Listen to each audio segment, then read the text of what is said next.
Mas pinigting pa ng Philippine Charity Sweepstakes Office o PCSO ang kampanya laban sa mga illegal na online gambling site. Sa katunayan, nakipag-ugnayan na sila sa mga otoridad sa ikinasang crackdown. Si Benji Durango sa detalye.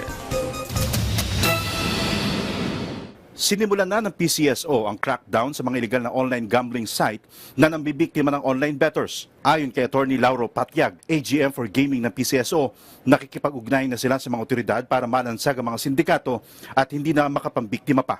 So we have identified all of this and we have communicated with the NBI and PNP for the taking down of these sites. Kumpara sa laro na ino-offer ng PCSO, ito ang mga online gambling na nakaka-addict, mas malaki ang gastos at nakakasira ng buhay at pamilya. Responsible gaming deals exactly with the role of PCSO as a gaming operator to protect the public. Pinalawig na ngayon ang maraming programa ng PCSO para mas maraming Pilipino pa ang kanilang mapasaya at matulungan. Kasama sa kanilang plano na abutin ay ang untapped markets o yung mga hindi pa nakakapaglaro ng loto. Karaniwan nila, ito ang mga lugar na hindi naabot ng kanilang broadcast. Ilang bagong betting system naman ang papakilala ng PCSO sa mga susunod na araw kasabay ng pagbabago ng muka at kulay nito. Mas marami at malalaking papremyo pa ang inihahanda ng PCSO simula December 31, 2024.